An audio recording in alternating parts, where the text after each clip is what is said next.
Welcome to this episode of the Gunman.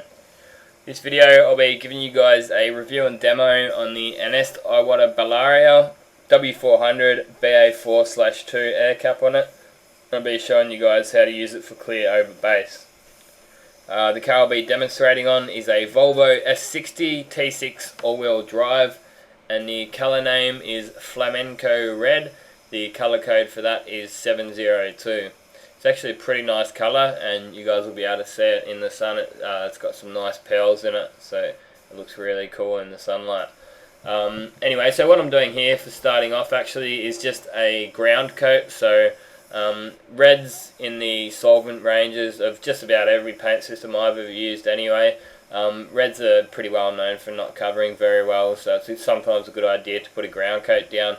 And this ground coat, all it is I've just gone around and had a look at some old paints that we had on our bench, some of the other benches and that, just thrown a few base coat reds together that we may have had left over from one of the previous jobs, thrown them together and just gone over and sprayed that down first to give me some basic coverage before I go and put my top coat colour on. That's just a way of...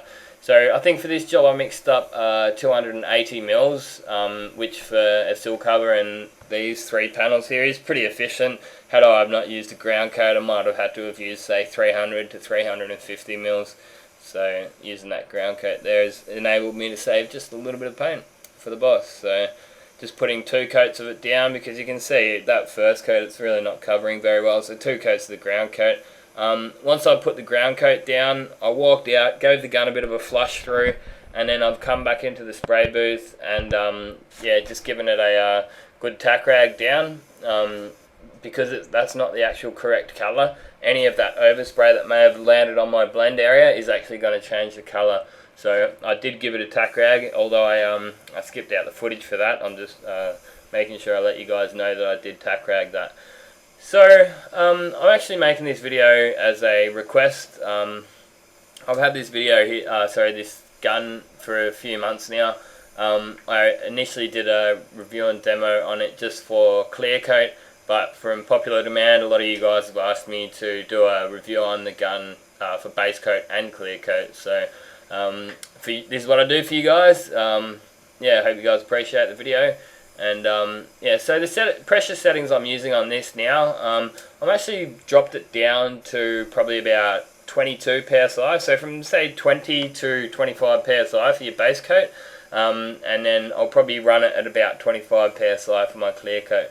I don't want to go much lower than that because it starts going on a little bit too thick and more orange peely. Now what happened is I stopped using this gun for maybe a month or something like that. I went back over to my Pro Light with the TE20 and the TE10, and I was doing some videos on that, and I've been mucking around with the SATA. So about a month ago, it was a bit colder here in Australia, and I actually noticed a difference. It's something that I had never really noticed that much previously, because I make these videos, I've actually find myself looking at the pressure gauges and the regulators on my spray gun a little bit more. And I noticed when I was painting this, I thought, wow, the pressure's a hell of a lot lower than what it was, and it's spraying exactly the same, but the pressure's running a lot lower than what it used to when it was a little bit colder. So it made me think that there actually must be a reason for that. So I looked into it, and I found out that, yeah, basically when air is hotter, which it is in this video, in this climate, it's sort of about 30 degrees, 30 plus degrees, and when air is hotter, it's actually less dense, so it's actually a lower pressure of the air. So there actually is a scientific reason for pressure fluctuations. So if you guys are sort of over the other side of the world, you may find higher pressures work better for you, and if you're sort of in the warmer environments, then maybe you don't need quite as much pressure. So yeah, there's a little thing for you guys to think about.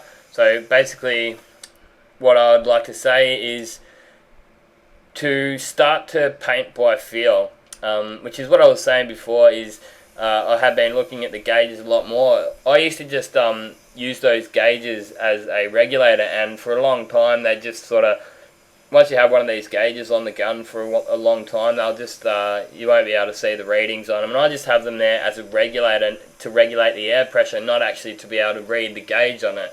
So basically, yeah, these settings that I give you for pressure are just a guideline.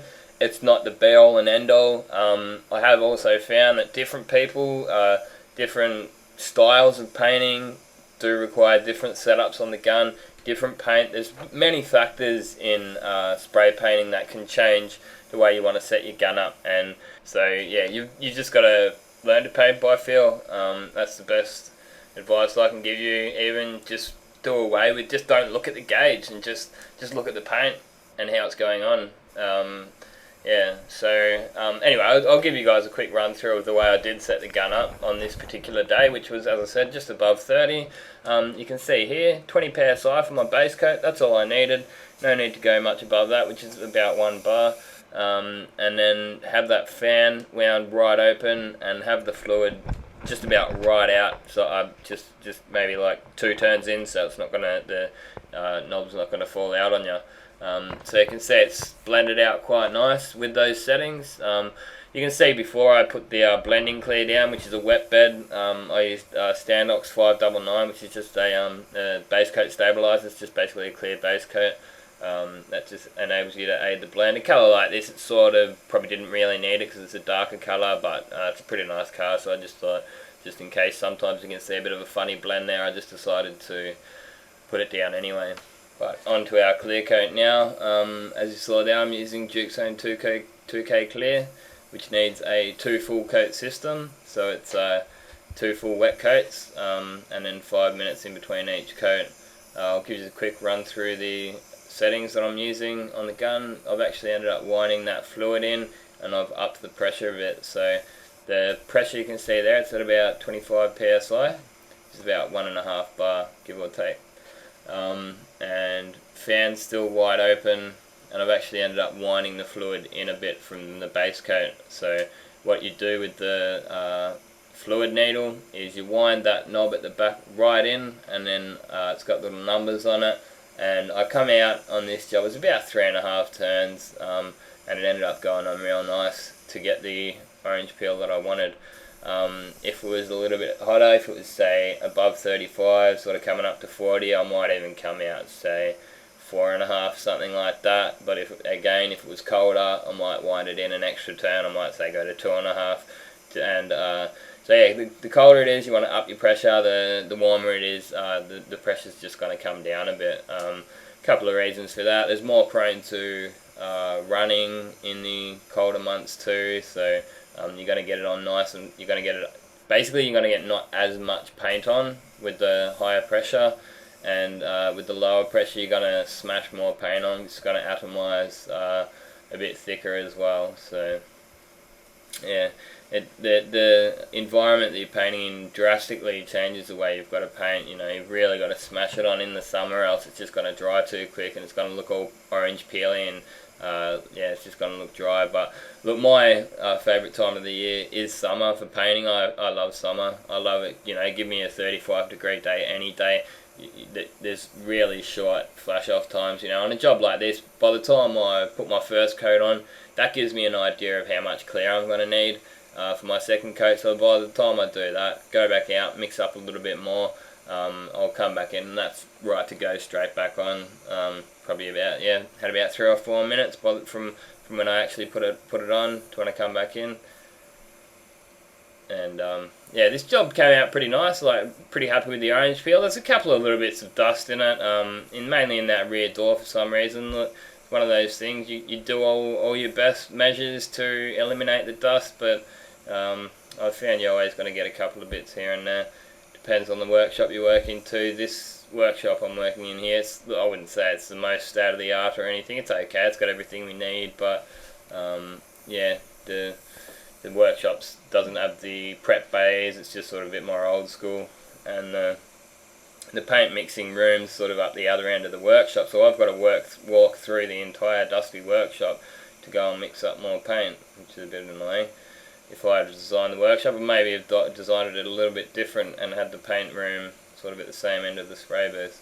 But not to worry.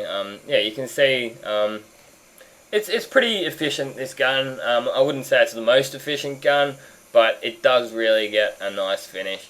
I'd say compared to the SATA Jet, I have used the SATA Jet a few times, the SATA RP4000B. I'm not going to lie to you, I'd hate it. I think it's just puts way too much clear on. It gets really big, thick orange peel. I've tried it many times, like over the years, and I've never been able to get a finish that I'm really happy with. Yet I can jump on this Bellaria and straight away find it really easy to get a nice finish.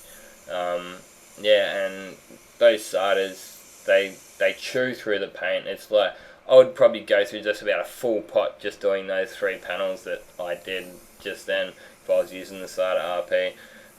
Yeah, look, I'm going to do another video on the SATA, because I know you guys want to see more different gun reviews, and I don't know why they're so overpriced, those SATAs. You won't get one for under $1,000 Australian anyway, not in my country, not a brand new one, and I just can't see that they're worth more than 2 times this gun. I just think they're a bit overhyped because of the German engineering or something like that. Maybe I think they're totally overrated personally, because they got the price tag on them. People think that they're going to be good, but it's not really the truth. And I would have to say, if you put this gun head to head with the GTI Pro Lite, the DeVilbiss, or the Tecna they call it in America, I'd say the Pro Lite would actually win, mainly on versatility because of the air caps that you can change over on the Pro Lite. You get the T10, T20 and HV30, and they're interchangeable easily. And yeah, so all in all, I would have to say the Pro Lite would be the best of the three guns at this point. But look, that job came out quite nice. It's pretty clean. Like, all in all, it's pretty nice. But just that rear door, there was one really big piece of dust up the top that I wasn't really happy with. But it was definitely acceptable. I'm definitely happy with the orange peel I was left with. We'll have a quick look at it when my apprentice is polishing it up for me. The car was left over the weekend, which allowed it to cure up a bit for us, and we then used the tungsten block to shave down the little bits of dust. You can see it's coming up nicely there. He still hadn't quite finished polishing it. I think that was after he'd done the cut stage, but then needed to do the polishing stage after. We'll then have a quick look at it outside, which you can see it's a really nice colour. Got a couple of links at the very end here if you want to check them out to a couple of my other personal favourite videos. Also a link to check out my channel where there's loads of different spray gun review playlists and all other different playlists. And check me out on Facebook, there's a link in the description of this video too. Thanks again for watching, and this has been another Gunman production. Goodbye.